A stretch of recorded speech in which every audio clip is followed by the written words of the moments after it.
नमस्कार दोस्तों। उत्तर प्रदेश के सीतापुर का एक छोटा सा गांव है पालापुर। वहाँ 11 मई और 12 मई 2024 की रात को मौत का तांडव मच गया। एक ही परिवार के कुल मिलाकर 6 सदस्यों की बेरहमी से हत्या हो गई। क्या है इस केस का पूरा मामला, अभी जानते हैं।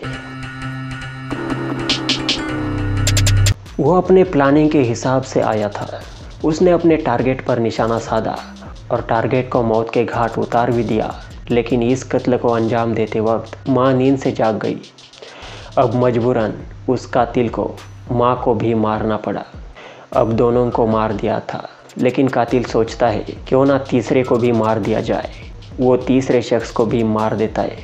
अब तीसरे को मारने के बाद उसका किसी और को मारने का कोई इरादा नहीं होता।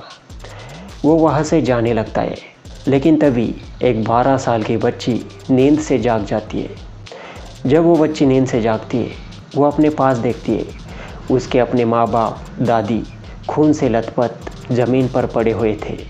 बच्ची डर जाती है, लेकिन बच्ची अपने माँ बाप और दादी के साथ साथ उस कातिल का भी चेहरा देख लेती है। अब क्या था, कातिल को सबूत मिटाने के लिए उस 12 साल की बच्ची को भी मारना पड़ेगा। ये सोचकर कातिल उस 12 साल की बच्ची पर भी निशाना साधता है और गोली मारकर उस 12 साल की बच्ची की भी हत्या कर देता है। अब लगभग परिवार के 4 सदस्यों को मार दिया था, लेकिन अब कातिल सोचता है एक बच्ची को मार दिया है तो क्यों ना बाकी बच्चियों को भी मार दिया जाए। अब कातिल उन बच्चों के पास जाता है और उन्हें हथौड़े से मारना शुरू कर देता है। खून से लथपथ बच्चों को वो दरिंदा घसीटता हुआ छत के ऊपर ले जाता है और छत से नीचे फेंक देता है। अब कुल मिलाकर पूरे परिवार की हत्या उस कातिल ने कर दी थी।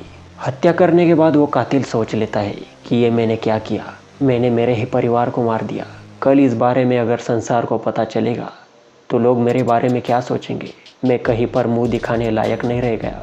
फिर वो कातिल सोच लेता है कि अपने पाप का प्रायश्चित वो यही कर ले। फिर वो कातिल अपने ही खुद की बंदूक से खुद की जान ले लेता है। रिवॉल्वर गन पट्टी पर रखकर वो ट्रिगर दबा देता है और वहीं पर उसकी भी मृत्यु हो जाती है। अगली सुबह जब इस परिवार का अजीत नाम का सदस्य जागता है तो वो पूरे परिवार को मरा हुआ देखकर भयभीत हो जाता है और तुरंत पुलिस स्टेशन पहुंच जाता है।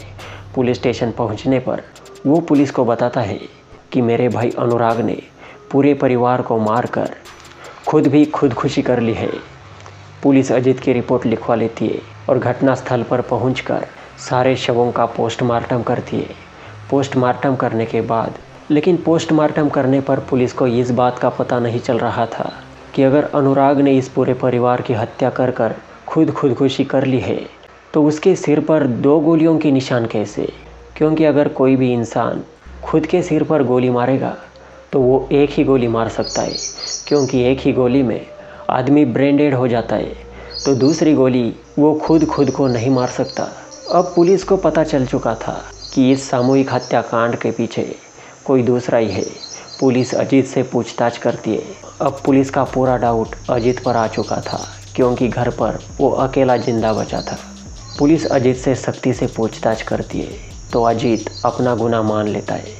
अजीत बताता है मैंने ही पूरे परिवार को मार दिया और पुलिस का डाउट मेरे ऊपर ना आए। मैंने अनुराग के सिर पर एक गोली मारी और उसने खुद पूरे परिवार को मारकर खुदकुशी कर ली है, ऐसा बनाव किया। लेकिन मैंने उसके सिर पर सिर्फ एक ही गोली मारी थी। तब पुलिस समझ जाती है कि जब अजीत ने उस 12 साल की बच्ची को गोली मारी थी तो वो गोली उसकी गर्दन से पार होकर सीधी अनुराग के खोपड़ी में जाकर लगी थी। इस वजह से अनुराग की खोपड़ी में 2 गोलियां लगी थी। इन 2 गोलियों की वजह से ही इस कातिल की पहचान हुई और अभी पुलिस ने इस कातिल को गिरफ्तार कर लिया है और इसे कड़ी से कड़ी सज़ा दिलाने की कोशिश की जा रही है। दोस्तों, ये उत्तर प्रदेश के सीतापुर के एक छोटे से गांव पालापुर की एक सच्ची कहानी थी जो मैंने आपको बताई। ये कहानी सच में बेहद डरावनी थी। इस कहानी का उद्देश्य आपको परेशान करना नहीं, बल्कि आपको जागरूक करना था। समाज में ऐसी घटनाएं घटती है, सावधान रहे, सतर्क रहे, अपनों का ख्याल रखें, अपने परिवार का ख्याल रखें और ऐसी क्राइम स्टोरीज़ लगातार सुनते रहने के लिए चैनल को सब्सक्राइब कर लें। मिलते हैं अगले एपिसोड में। जय हिंद, वंदे मातरम।